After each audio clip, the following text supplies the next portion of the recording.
LOS40. Hello, Ed. How are you doing? Yeah, I'm great. I'm great. This is my first home Zoom interview. This is good. It's great to see you back again. Yeah, it's really nice to be back. I'm just so happy to be back at work and releasing music. First of all, I feel this question imperative. So what is Bad Habits about? What do you want to tell us with this new song?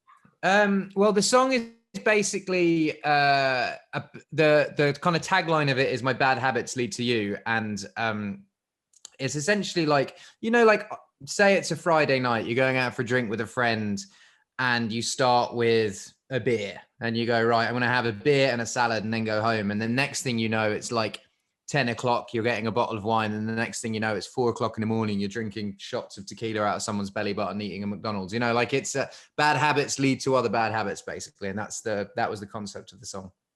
So would you say these are your bad habits? I think they used to be. They used to be. I mean, like I haven't really been out to a club in, I don't know. I mean, pre-pandemic. But no, I'd say my bad habits are like doing everything in excess, you know, eating too much, drinking too much, just wanting to do more and more and more and more. But then my bad habits are actually my good habits as well, because I overwork and I tour and I do lots of things. So like excess can work in lots of ways, sometimes positive, sometimes negative. And I feel this song like an important leap. Is this another Ed Sheeran era? Like, what's the concept of this song, of this vampire aesthetic? I mean, the whole thing of it was basically I wanted the most different song on the album to be the first song that people hear, because I feel like I've covered a lot of ground musically over the years, and I never want to release something that someone's heard from me before. I want to do something that's different, and you know, no one's ever seen me dressed like this as well. So yeah, it's just different.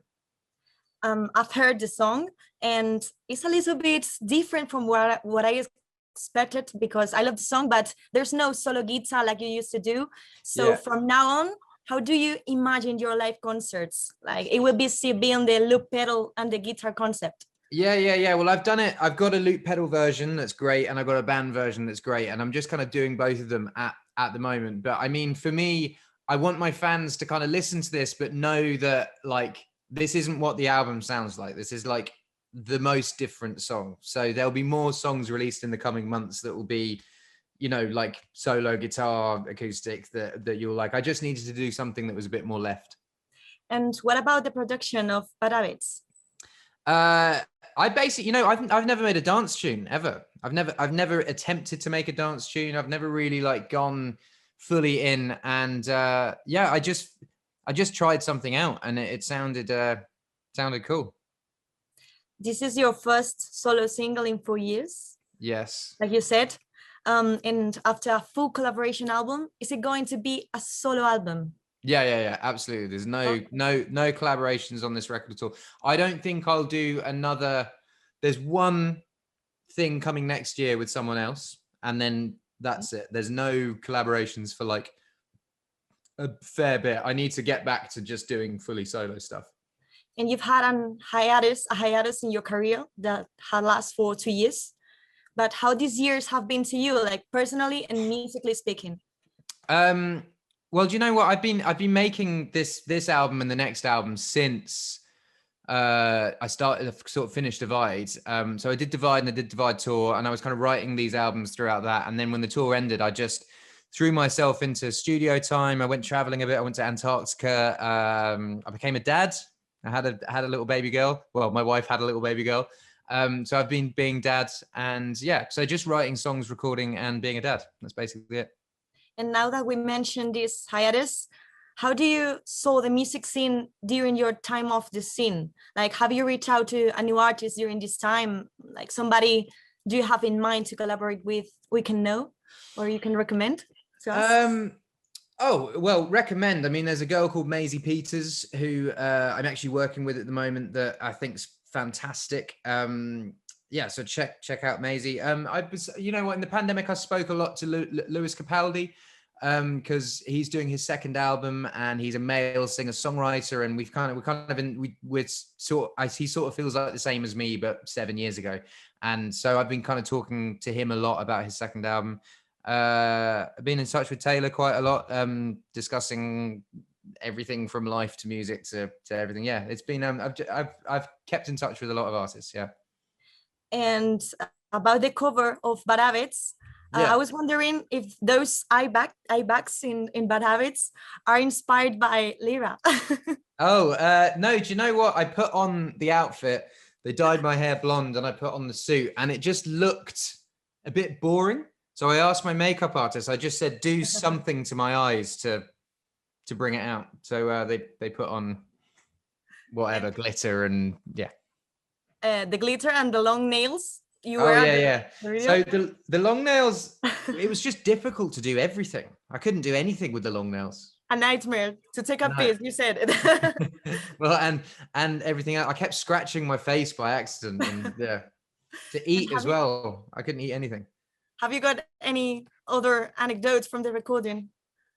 From the record, no. So the music video, though, there's a bit where I jump off a roof. So they attach me to a harness and I jump off the roof. But like, I'm really scared of heights, and no one told the video director this. And I'm kind of like, I was trying to act cool in front of the video director, and didn't tell him either. And then when I got on the roof, I was like really terrified. But we actually recorded the song in a country house near here called Glenham Hall, which we rented for like a month. And it's just like, it's a really, really old house that probably has never had a recording studio in it before, but we built a recording studio there for a month, which was cool. You talked about your daughter. How many songs have been inspired by her? Like, I mean, have your fatherhood changed your way to work? Yeah, I think fatherhood's changed my life completely. I mean, like it's changed, my health, my exercise, my sleeping habits, my songwriting, the way that I work. Like I now work just regular 9 to 5. It's been good. There's a lot of songs in the album that have been inspired by her, but they're not necessarily like baby songs. They're not songs about her, but they have been inspired by her. There's one song that is like for her. But other than that, there's probably like 3 or 4 that have been inspired by her, and one that is like about her. There's no lullabies. There's one lullaby, just one. Yeah, one. Okay. And it was the 10th anniversary of the 18th song, and in September will be the 10th for Plus album also. And I remember coming to play for you guys 10 years ago. I played in I think a bull ring. And I played that song, that one song. I remember it really clearly. It was my first promo trip to Spain. How do you remember that crazy 2011? Like, did you expect 10 years ago to achieve this global success?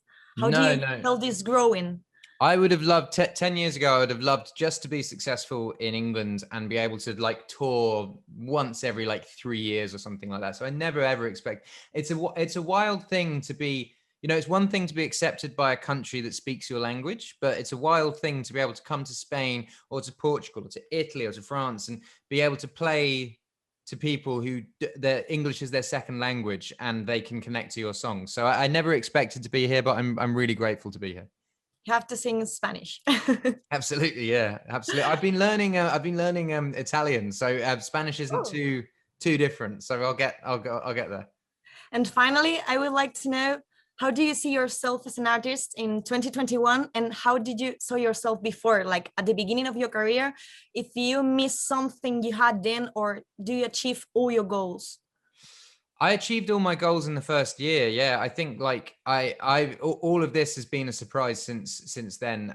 I think as an artist now, I feel like I've achieved everything I needed to as an artist. And I think for now, it's just about like trying to reinvent myself every album, trying to do different songs, different sounds, and continuing to make music that I like. So thank you very much. Thank you for this lovely chat, and hope to see you very soon in Spain. Absolutely. I hope you have a wonderful rest of your day. Thank you.